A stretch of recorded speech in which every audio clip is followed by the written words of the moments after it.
घर संसार सांभाळून आता घरची करती स्त्री नोकरी व्यवसायाच्या निमित्ताने घराबाहेरही पडलीये. एकटी जिद्दीनं स्वतंत्र जबाबदाऱ्या स्वीकारू लागलीये. नवनव्या आव्हानांना सामोरी जाऊ लागलीये. या तिच्या वाटचालीत तिचं मुळातलं स्त्री मन कणखर बनत चाललंय का? ती कुणाच्याही सल्ल्याशिवाय स्वतंत्र निर्णय घेऊ शकते का? टाळाव्याशा वाटणाऱ्या माणसांना अपरिहार्यपणे सामोरं जावं लागल्यावर ती अद्याप गुदमरतीये का? अधिकारी पदावर पोचल्यावर सहकारी पुरुषांच्या दादागिरीला, न्यूनगंडाला कशी हाताळतीये? स्वतः प्रगतीपथावर असताना समाजात अद्याप शिल्लक असलेल्या रूढी परंपरांकडे, स्त्रीवरच्या अन्यायाकडे ती कशा पद्धतीने बघते? चांगुलपणा असलेली माणसं तिला भेटतच नाहीत की भेटतात? अशा अनेक गोष्टींचा शोध घेत पुढे सरकणाऱ्या स्त्री मनाच्या कथांचा हा संग्रह सहज ओघवत्या शब्दात वाचकाला शेवटच्या पानापर्यंत घेऊन जाणारा, संकटांचा बाऊ न करता त्यांना वळसा घालून पुढे जायला शिकवणारा, असं लिहिलं आहे सुधीर गाडगीळ यांनी. संभव या नीता गद्रे यांनी लिहिलेल्या कथासंग्रहाविषयी. उत्कर्ष प्रकाशन पुणे यांनी प्रसिद्ध केलेला हा कथासंग्रह. यातली एक दीर्घ कथा मी वाचणार आहे. कथेचं नाव आहे मागमूस. मी मुग्धा गोडबोले वाचन व्रतात पुन्हा एकदा तुम्हा सगळ्यांचं मनपूर्वक स्वागत करते. आणि कथेला सुरुवात करण्याआधी लेखिकेचा परिचय थोडासा करून देते. नीता गद्रे यांनी आतापर्यंत तानापिही, काचा पाणी, अथांग असे कथासंग्रह लिहिले आहेत. खेळ हे त्यांचं नाटक प्रसिद्ध झालेलं आहे आणि आभाळ पक्षी ही त्यांची कादंबरीही वाचकांच्या भेटीला आलेली आहे. खेळ या त्यांच्या नाटकाला 1995 मधील सर्वोत्कृष्ट नाट्य संहिता लेखनाचा महाराष्ट्र राज्य शासनाचा पुरस्कार मिळालाय. अथांग या कथासंग्रहाला 1997चा महाराष्ट्र साहित्य परिषद पुणे तर्फे दी सोनटक्के पुरस्कार मिळालेला आहे. या त्यांच्या कथासंग्रहाचे अथाह या नावाने अजमेरच्या लेखकाने हिंदीतून रूपांतर केलेले आहे. अशा या कथासंग्रहातली एक दीर्घ कथा मागमूस मी वाचते. जून महिन्याच्या मानानं पावसानं जरा जास्तच जोर धरला होता. पागोळ्या पडत होत्या. घर, अंगण, बागा भिजल्या होत्या. जोशी मास्तरांचं घरही भिजत होतं. रात्रीची वेळ, जोशी मास्तर झोपलेले. पण अचानक मास्तरांना जाग आली. फारच वाईट स्वप्न पडलं होतं. इतकं वाईट की खूपच. स्वप्नात बायकोला मृत्यू आला. मुलगा एका अपघातात जागच्या जागीच ठार झाला. त्यांचं घर जळलं. या सर्वांवर कडी म्हणजे त्यांना स्वतःला पत्नी पुत्र वियोगामुळे वेड लागलं आणि आपल्या भग्न घरात ते अंगावरचे कपडे फाडत हिंडायला लागले. घराच्या प्रत्येक भग्न भिंतीवर डोकं ठेवून आपण रडत असल्याचं दृश्य त्यांनी स्वप्नात प्रत्यक्ष पाहिलं. असलं भलतं सलतं पाहिलं तर कुणा माणसाचा जीव घाबरणार नाही. मास्तरही घाबरलेच. मुख्य म्हणजे हे स्वप्न पाहत असताना हे स्वप्न असेल, सत्य नसेल तर किती बरे होईल हा विचार सुद्धा त्यांच्या मनात आला. एवढंच नव्हे तर आपण डोळे उघडले तर हे सगळं थांबेल, तेव्हा आपण ते एकदाचे प्रयत्नपूर्वक उघडूयाच असंही त्यांच्या स्वप्नात स्पष्टपणे वाटलं. म्हणजे निद्रा आणि जागृत अवस्था यांच्या मधली ही अवस्था असावी हेही जोशी मास्तरांच्या लक्षात आलं होतं. त्यांनी डोळे उघडण्याचं ठरवलं. त्यांनी डोळे उघडले. ते दुःस्वप्न संपलं. त्यांना हायसं वाटलं. शेजारी बायको आणि मुलगा स्वस्थ चित्तानं झोपले होते. त्यांनी निश्वास सोडला. जोशी मास्तर हे स्वप्न काही पहिल्यांदाच पाहत होते असं नाही. घर भंगल्याचं स्वप्न त्यांना गेली 20-25 वर्ष तरी पडत होतं. त्या स्वप्नातल्या त्या घरभंगात फक्त बदल होत जायचे, भर पडत जायची. सुरुवातीला एक रिकामं घर, सुन्न घर, मग त्यात बायको असलेलं घर, मग सामानाने सजलेलं घर, मग मुलंबाळयुक्त घर आणि नंतर ती क्रमशः उद्ध्वस्त व्हायची. आदल्या रात्री ते एक स्वप्न पडलं की दुसऱ्या दिवशी मास्तर दिवसभर खिन्न असायचे. तसेच कॉलेजात जायचे, शिकवायचे, मुलांच्या डिफिकल्टी सोडवायचे, स्टाफ रूम मध्ये पेपर वाचायचे, राजकारणावर चर्चा करायचे. रॅगिंग, एकतर्फी प्रेम, तरुणांमधला वाढता हिंसाचार, प्राध्यापकांबद्दल अनादर, बेशिस्त यावरही ते बोलायचे. पण त्या कशातही त्यांचं लक्ष नसायचं. आपलं बोलायचं म्हणून बोलायचे. मनाच्या खोल गाभ्यात एक खिन्नता दाटून आलेली असायची. उद्याही अशीच खिन्नता आली तर? प्रवास करायचा आहे. प्रवास रहित करूया का? शक्य आहे का? Impossible, totally impossible. सगळीच संकटं टाळता येत नाहीत. रामपूरला गेलंच पाहिजे. आणि हे संकट कसलं, ही आनंदाची गोष्ट आहे. प्रमोशनवर बदली झालीये. रामपूरच्या आबासाहेब पाटील महाविद्यालयाचे प्राचार्य म्हणून आर्ट्स सायन्स कॉमर्स कॉलेज, आपल्याच एज्युकेशन सोसायटीचं रामपूरचं कॉलेज. आपण अनुभवी, आपण प्रमोशनला ड्यू होतोच. आता ते झालं, रामपूरला गेलंच पाहिजे. आनंद आहे त्यात. प्राचार्य झालोय आपण. इंजिनियर डॉक्टर नाही झालो, पण जन्मभर मास्तरकी नाही केली. जन्मभर मास्तर राहायचं नव्हतं, प्रगती करायची होती. म्हणूनच डीएड नंतर BA केलं, नंतर MA केलं, MEd केलं. साध्या शाळा मास्तराचे प्राध्यापक झालो. प्राध्यापक म्हणून भरपूर अनुभव मिळाला. आज या सगळ्या धडपडीचं फळ मिळतंय. काल भाषणात सगळ्यांनी आपल्या जिद्दीचं, कष्टाचं, चिकाटीचं किती कौतुक केलं. सगळे म्हणाले योग्य तेच घडतंय. आपण प्राचार्य झालोय. आबासाहेब पाटील कॉलेज जॉईन करतोय. आता ते कॉलेज नावारूपाला आणूया. खूप नव्या ऍक्टिव्हिटीज सुरू करूया. कॉलेजची भरभराट करूया. ते एक आदर्श कॉलेज करूया. खूप काही करता येण्यासारखं आहे आपल्याला. खूपच वाव आहे. खूप कर्तृत्व गाजवायची संधी आहे. अशी संधी क्वचित मिळते. आपल्याला ती मिळाली आहे. आणि आपण कपाळकरंटेपणा करायचा? जुनं विसरायला हवं. रामपूरला जायलाच हवं. पुन्हा एकदा रामपूर. गादीवर पडून राहायचा कंटाळा आला म्हणून ते उठले. त्यांनी चष्मा लावून घड्याळात पाहिलं तर पहाटेचे 3 वाजले होते. त्यांना एकदम खूपच कंटाळवाणं वाटायला लागलं.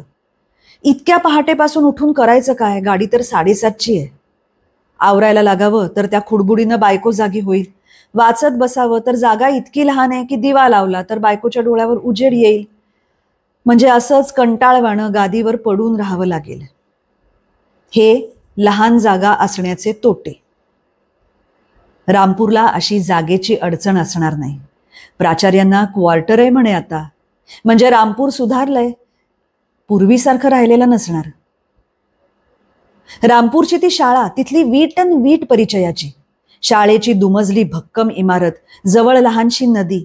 1ली ते 7वीचे वर्ग सकाळी भरायचे, 8वी ते 10वीचे वर्ग दुपारी भरायचे. ते 9वी 10वीला तेव्हा शिकवायचे गणित आणि फिजिक्स. 10वीला तर विशेष मन लावून शिकवायचे. त्या शाळेचं आजपर्यंत कुणीही मेरिट लिस्टला आलेलं नव्हतं. जोशी मास्तरांना वाटायचं आपण एखाद्या विद्यार्थ्याला मेरिट लिस्टला आणून दाखवावं. शाळा सुटल्यावरही ते जादा तास शिकवायचे. मागं कसलाच पाश नव्हता. पूर्ण वेळ शाळेला देता येत होता. शाळेच्या जवळच ते राहायचे. 2 खोल्यांची जागा, लहानसं पण स्वतंत्र घर. भोवती बाग होती. एक स्वयंपाकघर, एक झोपायची खोली.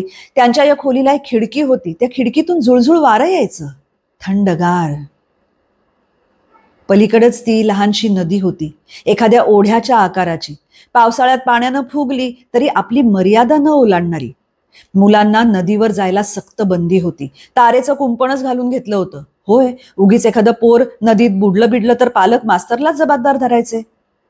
नदीकडचा भाग शांत असायचा. तिथं शुकशुकाट असायचा. निवांत हिरवी झाडी होती. एक पिंपळ होता. गावातली माणसं तिथे यायची नाहीत. धुणं धुवायला, भांडी घासायला, म्हशी धुवायला सुद्धा कुणी यायचं नाही. शाळेमागची नदी शांत निर्मनुष्य असायची. मास्तर खिडकीतून त्या नदीकडे बघत बसायचे. 22-23 वर्षांचं कोवळं वय, ओठांवर उशिरा फुटलेलं, नुकतंच दिसायला लागलेलं मिसरूड, चेहऱ्यावर तारुण्याचं लखलखीत तेज. कुठलेही कपडे घाला उठून दिसायचे. तक्क गोरा रंग, टपोरे पाणीदार डोळे. त्या डोळ्यातून भरभरून जगण्याची इच्छा, अमाप कुतूहल ओसंडत असायचं. अंगात प्रचंड सळसळता उत्साह. जे घडेल ते, जे समोर येईल ते स्वीकारण्याची उमेद होती. मन ताजं तवानं टवटवीत होतं. मुलांना शिकवताना मास्तर रंगून जायचे.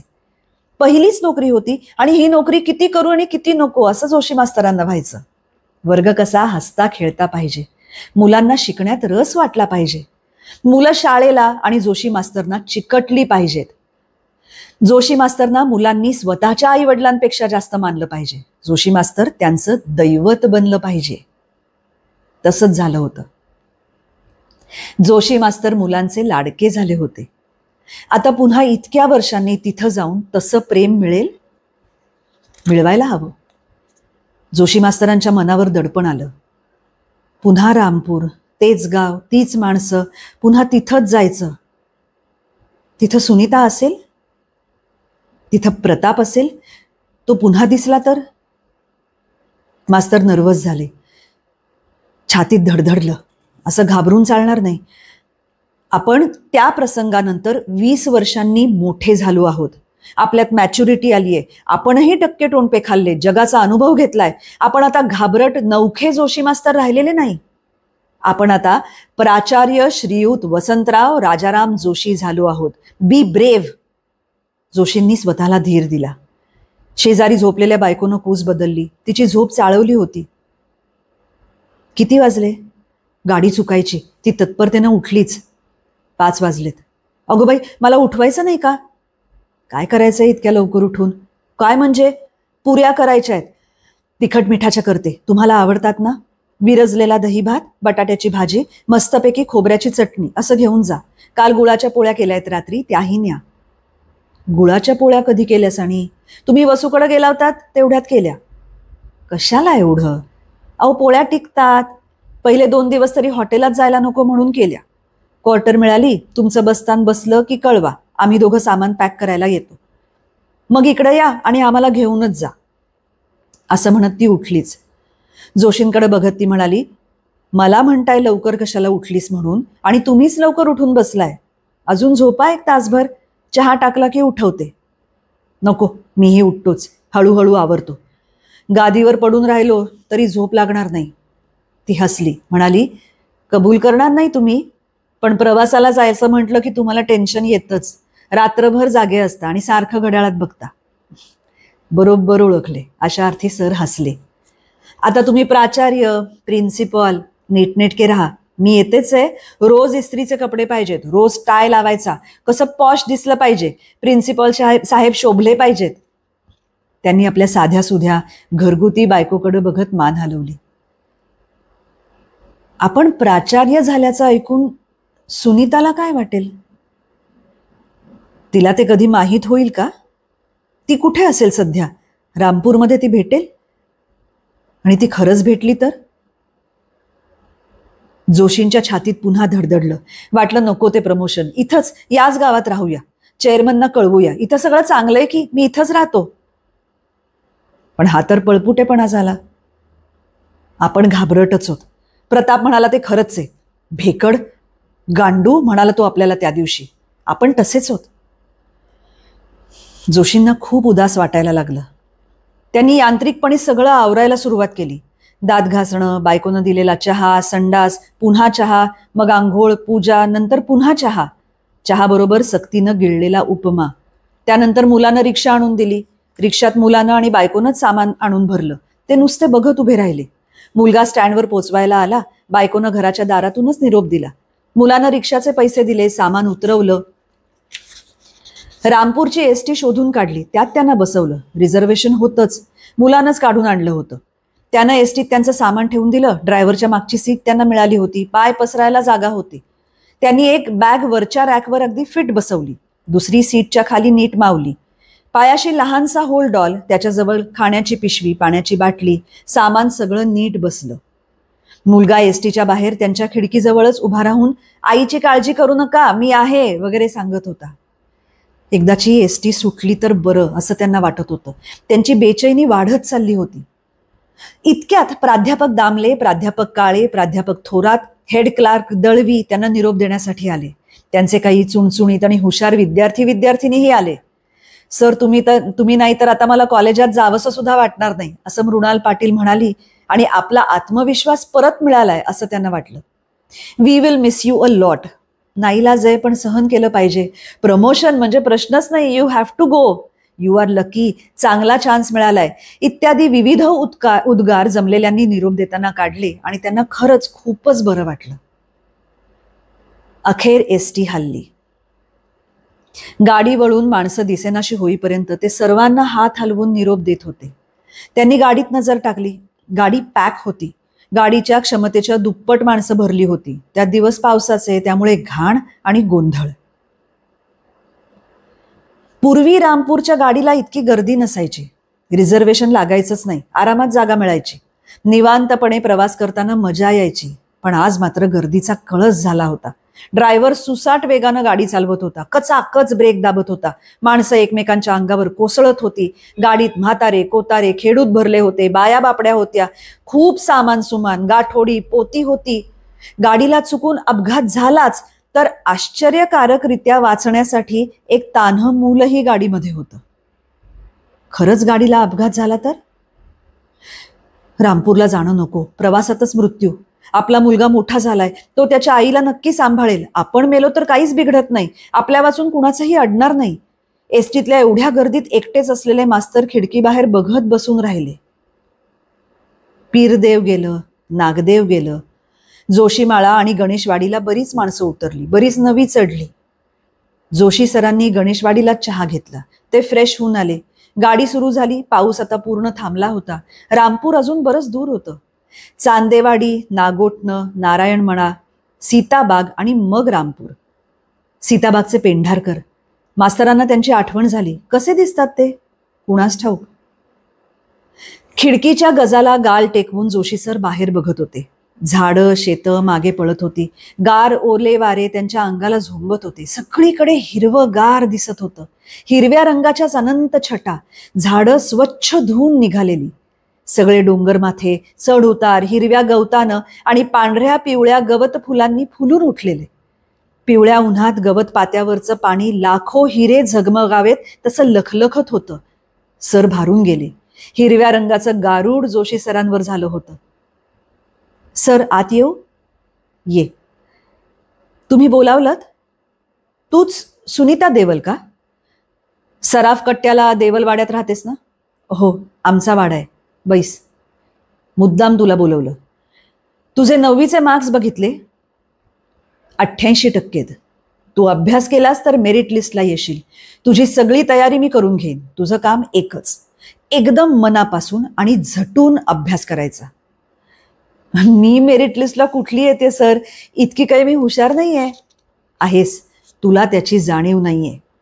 गणित स्कोरिंगचा विषय आहे. खूप अभ्यास कर, पैकीच्या पैकी मार्क्स पडतील. मी आहे ना. पण मला गणिताची इतकी आवडच नाहीये. मला आर्ट्स आवडतं. संस्कृत, मराठी, कविता, कथा हे असं आवडतं. संस्कृत चांगलंच आहे तुझं, तोही स्कोरिंग सब्जेक्ट आहे. गणित आणि संस्कृत दोन्ही पक्क कर, भरपूर मार्क्स मिळतील. तुझं नाव यादीत झळकेल, तुझा पेपरात इंटरव्ह्यू येईल. या कॉलेजची पहिली स्टुडंट लिस्टेड. तुम्ही मदतीला असाल तर मी नक्की प्रयत्न करीन. तुम्ही माझ्यावर विश्वास दाखवताय, माझ्याकडून अपेक्षा करताय, हेच खूप झालं. तू आहेसच तशी. उद्यापासून ये. आईबाबांना आधी विचारते. आईबाबांना विचारावं लागतं का? हो. बापरे, का बुवा? कडक आहेत का? बाबा खूप कामात असतात, त्यांचं लक्षच नसतं. आईचं मात्र खूपच लक्ष असतं. नोकरी करते? हो. कुठं? बँकेत. दिवसभर बाहेरच असते. पण तिनं प्रतापला नेमलंय माझ्यावर वॉच ठेवायला. आमच्या वाड्यातली माणसंही लक्ष ठेवतात. प्रताप कोण? माझा भाऊ. तो काय करतो? तो काहीच करत नाही. दरवर्षी नापास होतो. तो माझ्यापेक्षा मोठा आहे, अजून 10वी करतोय. मी त्याच्या मागून येऊन त्याच्याबरोबर 10वीला आले, तरी तो अजून 10वीलाच आहे. तो एकच काम करतो दिवसभर, म्हणजे शाळा सुरू झाल्यापासून शाळा सुटेपर्यंत. मी कुठे जाते, काय करते, त्याचा रिपोर्ट रोज संध्याकाळी आईला देतो. मग आई काय करते? शिक्षा. शिक्षा म्हणजे? मारते. कशानं? हातांनीच. इतर काही भयंकर शिक्षा नाही ना? नाही नाही. बरं झालं. तिला माझी काळजी वाटते ना. का? माझी एक बहीण आहे, सर्वात मोठी. ती एका मुसलमानाबरोबर पळून गेली. दोघांनी लग्न केलं का? हो. सुखात आहेत ना दोघं? हो, त्यांना मूलही झालंय. तो श्रीमंत आहे, स्वभावाने चांगला आहे. दोघं कारमधून हिंडतात, बंगल्यात राहतात. मग चांगलं आहे की. मग यात ऑब्जेक्शन घेण्यासारखं काय आहे? तो मुसलमान आहे ना, एवढंच फक्त. असे ना का? असं तुम्हाला वाटतं. आईला काळजी वाटते की आपली मुलगी एक दिवस मुसलमान होईल. तिला मनापासून मुसलमान धर्म स्वीकारावा असं वाटलं आणि तिनं तो स्वीकारला, तर काय बिघडलं? जबरदस्ती होता कामा नाहीये, बस एवढंच. जबरदस्ती करण्यात पाप आहे. जबरदस्ती मग कुठलीही असो, ती करण्यात पाप आहे. प्रत्येकाला स्वातंत्र्य हवं. आईला तसं वाटत नाही. खरं म्हणजे तोही आपला धर्म पाळत नाही, नमाज पढत नाही, मशिदीत जात नाही, आणि ही हिंदू धर्म पाळत नाही, पूजा बिजा काही करत नाही. लग्न पण त्यांनी रजिस्टर पद्धतीने केलंय. मुलीचं नाव तानिया ठेवलंय, म्हणजे रशियन. धर्माचा प्रश्नच येत नाही त्या दोघांच्या रोजच्या जगण्यात. अच्छा, म्हणून तुझ्या आईचं तुझ्यावर इतकं लक्ष असतं होय. काळजी घे हा, कुणाबरोबर पळून जाऊ नको आणि कुणाच्या प्रेमातही पडू नकोस. सर, तुम्ही खूप चांगले आहात, तुमचे विचार खूप पुढारलेले आहेत. अशी उदार मताची माणसं मला आवडतात. तूही चांगली आहेस, साधी, सज्जन, समजूतदार आणि वयाच्या मानानं मॅच्युअर आहेस. मी नक्की शिकवणीला येईन सर, आईला समजावेन, मी खूप अभ्यास करेन. उद्यापासून ये, मी वाट बघेन. आणि मग ती येत राहिली. जोशी मास्तर मन लावून तिला शिकवायचे, तीही खूप अभ्यास करायची. जोशी सरांनी दिलेल्या प्रश्नपत्रिका ती रात्री जागून सोडवायची. त्यात तिला 95% मार्क्स पडायचे. वर्गातल्या सराव चाचण्यातही ती पहिली यायची. शाळेचे हेडमास्तर जोशी सरांवर खुश होते. सुनीताच्या आई वडिलांनाही आनंद व्हायचा. सुनीतानं जोशी सरांकडे कधीही कितीही वाजता अभ्यासाला जायला त्यांची हरकत नव्हती. जोशी सरांवर त्यांचा पूर्ण विश्वास होता. एक दिवस ती म्हणाली, सर, मी तुमच्याकडे येते ते प्रतापला आवडत नाही. का? अभ्यासालाच येतेस ना. त्याला माझा अभ्यासात हुशार असणंच आवडत नाही. तो नापास होतो आणि मी मेरिट लिस्टमध्ये येऊ शकते हे त्याला सहनच होत नाही. त्याचा अहंकार दुखावला जातो. साहजिकच आहे, पण तू त्याची चिंता करू नको. स्त्री पुढे गेलेली पुरुषाला आवडत नाही. स्त्रिया आता शिकायला लागल्यात, सगळीकडे चमकतायत, मग पुरुषाला मत्सर वाटणारच. दलित शिकतात, पुढे जातात, उच्चवर्णीयांना विषाद वाटू शकतो. आपण तिकडे लक्ष द्यायचं नाही. मुख्य म्हणजे भांडत बसायचं नाही. भांडणात शक्ती फुकट जाते. मिळालेल्या संधीचा फायदा घेत दोघांनीही स्वतःची प्रगती साधून घ्यायची. हा संक्रमण काळ आहे. काही दिवसांनी पुरुषांना आणि उच्चवर्णीयांना स्त्रिया आणि दलित आपल्या बरोबरीनं वावरतायत याची सवय होईल. त्यांचा विरोध मावळेल. सर, तुम्ही किती छान समजावून सांगता, किती तटस्थपणे आणि मुळापासून विचार करता. मला आवडतं. चल, अभ्यासाला लाग, माझी स्तुती बुरे. ती रोज यायची त्यांच्या खोलीवरच. निम्मा वेळ अभ्यास, निम्मा वेळ गप्पा, असं त्यांचं चालायचं. गप्पा कधी कधी नदीकाठी व्हायच्या. एक दिवस ती साडी नेसून आली. त्यानं प्रथमच तिला साडीत पाहिलं. रोज ती युनिफॉर्ममध्येच यायची. साडी, त्याला मॅचिंग ब्लाऊज, गळ्यात सोन्याचा सर, हातात सोन्याच्या नाजूक बांगड्या, कानात सोन्याची आकर्षक कर्णफुलं, केसांची सैल वेणी आणि त्यावर जुईचा दाट गजरा, कपाळाला कुंकू. फार आकर्षक दिसत होती ती. जोशी मास्तरांना ती त्या क्षणी मोहात पाडून गेली. हवी हवीशी वाटली. फार मस्त दिसतेस ग, ते तिच्या खांद्याला स्पर्श करत म्हणाले. सर, आम्ही साडी डे साजरा करतोय. सगळ्याच जणी साड्या नेसून येणार आहेत. खूप मोठी दिसतेस साडीत. सर एवढंच बोलले. मी सांगायला आली आहे, आज क्लासला येता येणार नाही. का? आज संध्याकाळी शाळा सुटल्यावर आम्ही पार्टी पण करणार आहोत. मी तिकडे जाणार आहे. बरं, ठीक आहे, जोशी सर नाईलाजाने म्हणाले. ती संध्याकाळ फार बेचैनीत गेली. एका वेगळ्याच भावनेनं त्यांना झपाटून टाकलं होतं.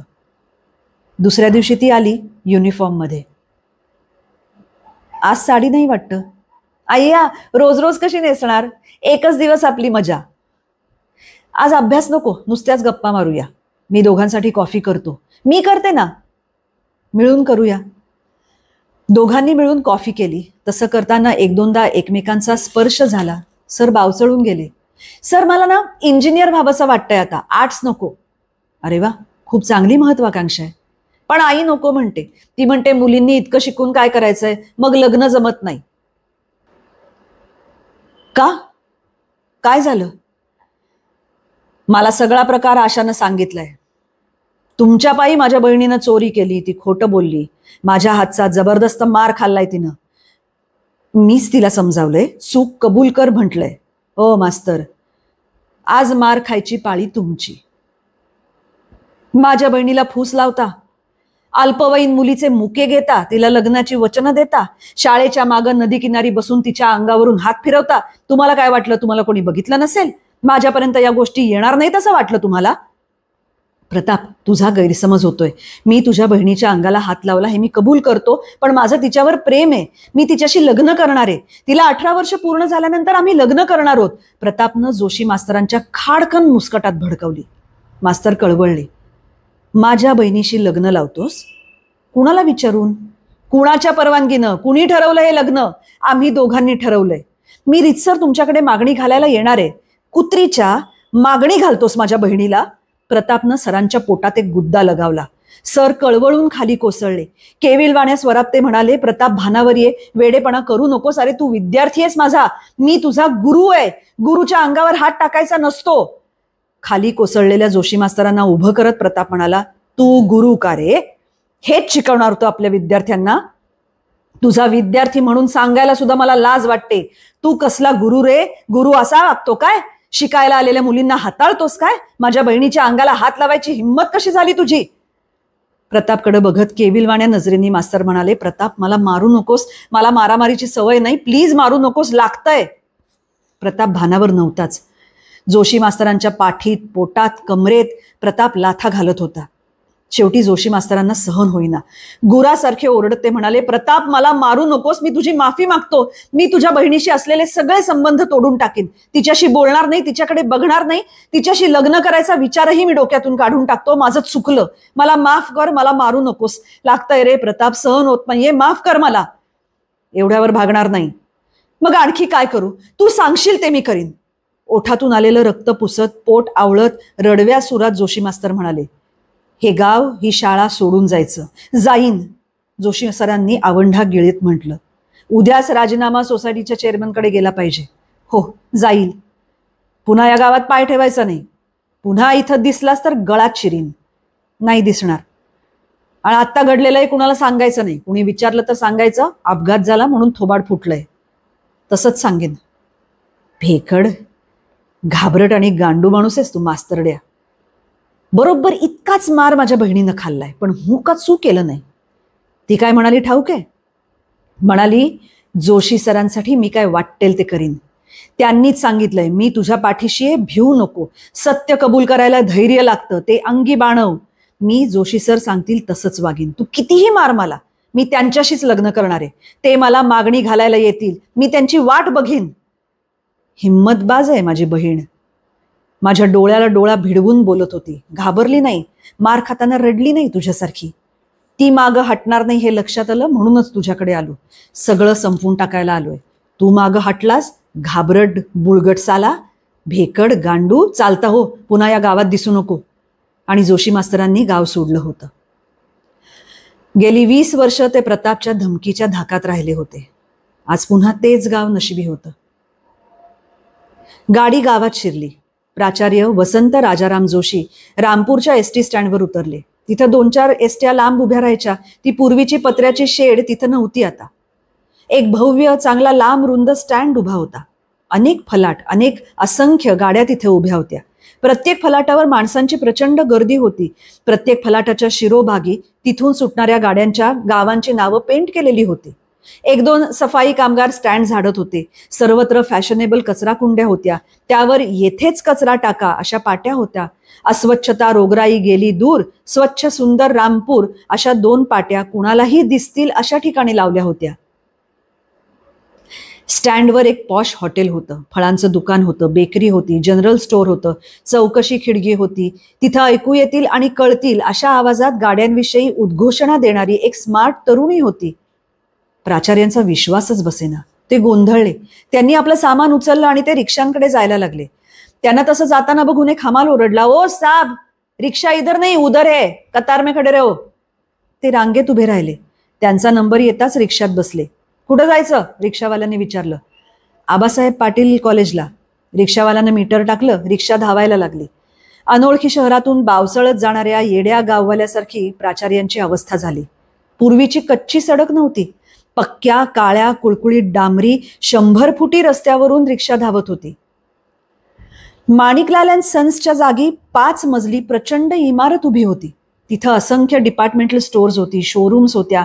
रस्त्याच्या दुतर्फा STD booths, xerox copying centres, courier service, travel agencies, hotels, साड्यांची दुकानं, ज्वेलर्सची दुकानं, computer centres, TV showroom, cyber cafes, स्पेशालिस्टांच्या कन्सल्टिंग रूम्स, म्युझिक सिस्टीम आणि ऑडिओ व्हिडिओ कॅसेट्सची दुकानं होती.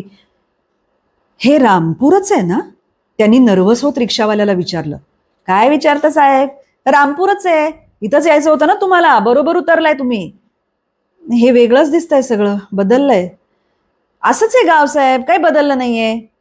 एका आयलंड पाशी रिक्षा थांबवत रिक्षावाला म्हणाला, बदललंय हो, गाव बदललंय, माझ्या वेळी असं नव्हतं. प्राचार्यांचा आवाज थरथरला. खूप वर्षांनी येत आहे काय? होय, 20 वर्षांनी. हा बाबा बाबा, खूप वर्ष झाली की हो. मग बरोबर आहे तुमचं. सराफ कट्ट्याकडून गाडी घेता का जरा? कॉलेजला जाताना लागतो कट्टा. आता सराफ कट्टा हलवला, सगळी सराफी दुकानं मराठी चेंबरमध्ये गेली. सराफ कट्ट्याला एक देवल म्हणून राहायचे, त्यांचा वाडा होता. हा, त्यांचा वाडा पाडला. पाडला? केव्हाच. तिथे आता डिपार्टमेंटल स्टोअर आहे. सिग्नल मिळाला म्हणून रिक्षावाल्यानं रिक्षा सुरू करीत उत्तर दिलं. तो उजवीकडे वळला. इकडं कुठून येताय? आबासाहेब पाटील कॉलेजला जायचंय ना. हो, मग तिकडेच नेतोय. नदीजवळ एक शाळा होती, तिथं जवळ कॉलेज असेल ना. हॅ, नदीकाठी कुठली शाळा? ते आबासाहेब पाटील हायस्कूल लांब राहिलं, त्यांचं कॉलेज इकडे हायवेच्या जवळ. कॉलेज आलं. प्राचार्यांनी पैसे दिले, रिक्षा सोडली. कॉलेजच्या आवारात त्यांच्या स्वागतासाठी माणसं उभी होती. एक जण आजीजींना म्हणाला, सॉरी, एकट्यानंच यावं लागलं, स्टँडवर माणूस पाठवलाय, चुकामुक झाली असावी. मी लेले, हे प्राध्यापक कुलकर्णी, हे काळे. नमस्कार चमत्कार झाले, चहा पाणी झालं. प्राध्यापक लेल्यांकडेच दुपारच्या जेवणाची व्यवस्था होती. जेवण झालं. प्राचार्यांच्या निवासस्थानात त्यांचं सामान हलवलं गेलं. सोबत लेले जातीनं आले होते. कॉलेजच्या शिपायानं सामान नीट लावून दिलं. जागा आधीच साफसूफ केलेली होती. प्रशस्त, मोठी, हवेशीर, भरपूर उजेड असलेली जागा. पाण्याची सोय चांगली. लेले माहिती देत होते, पण प्राचार्यांचं कशातच लक्ष नव्हतं. ते लेलेंना म्हणाले, मला जरा तुमची स्कूटर देता, बाहेर जायचंय, तासाभरात येईन. रस्ते माहित आहेत का? पण बदललेत, पण नक्की शोधून काढीन. विचारत विचारत जा. पूर्वी इथेच होतो मी. काय सांगताय? 20 वर्षांपूर्वी. मग सापडेल तुम्हाला, जरा विचारा म्हणजे झालं. इथं सराफ कट्ट्याला एक देवलवाडा म्हणून होता, तो पाडला असं कळलं. हा, 3 वर्षापूर्वी पाडला. प्रतापराव देवलांचा एका अपघातात मृत्यू झाला. नंतर त्यांच्या बायकोनं तो विकूनच टाकला. ती आता मुंबईला असते. तिला 2 मुली आहेत. मी चांगला ओळखतो त्या फॅमिलीला. त्यांच्या मुली आपल्याच हायस्कूलमध्ये होत्या. सुनीता देवलला ओळखता? ती कुठे असते? ती माझी विद्यार्थिनी होती. ती होय, तीही मुंबईलाच असते. लग्न झालं, एक मुलगा एक मुलगी आहे तिला. किल्ल्यात येताना जरा जाऊन येतो. घ्या. प्राचार्य नदीकाठी आले. समोर शाळेची जुनी इमारत दिसेल अशी त्यांची अपेक्षा होती, पण तिथे शाळेची इमारत नव्हती. तिचा मागमूसही नव्हता. त्याच जागेवर आता एक मोठी बाग होती. बागेत घसरगुंड्या, झोपाळे होते. मुलं खेळत होती. ते नदीच्या किनाऱ्यावर आले. तिथे बरेच पर्यटक होते. एक बंधारा घालून नदीचं पाणी अडवलं होतं. बोटिंगची तिथं सोय केली होती. पोहण्याची सोय होती.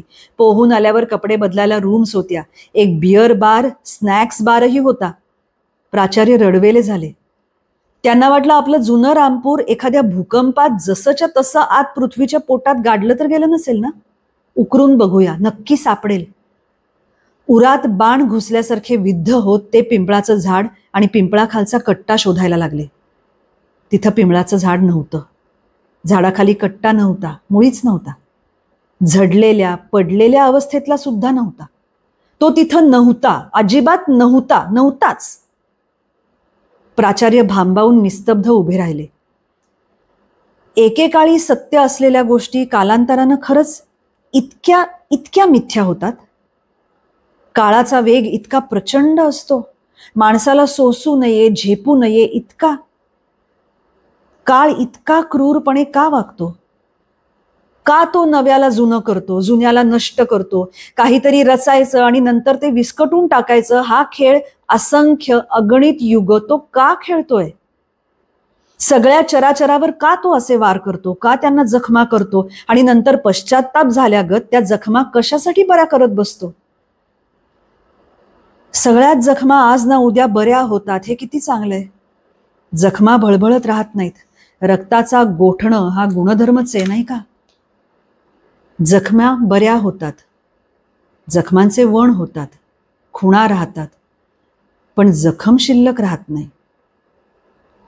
प्रताप या जगातच नव्हता. सुनीताचं स्वतःचं आयुष्य सुरू झालं होतं. प्राचार्यांना नवं आयुष्य सुरू करायचं होतं. आयुष्यातले बरेचसे प्रश्न आपोआपच सुटतात सुनीता. संकट सौम्य होतात. संकटांना नेहमी तोंड द्यावं लागतंच असं नाही. ती चुकवता येतात, टाळता येतात, उद्यावर ढकलता येतात, त्यांना वळसा घालून जाता येतं. भंगलेल्या घराच्या स्वप्नामधून जाग आल्यावर व्हायचं तसं प्राचार्यांना झालं.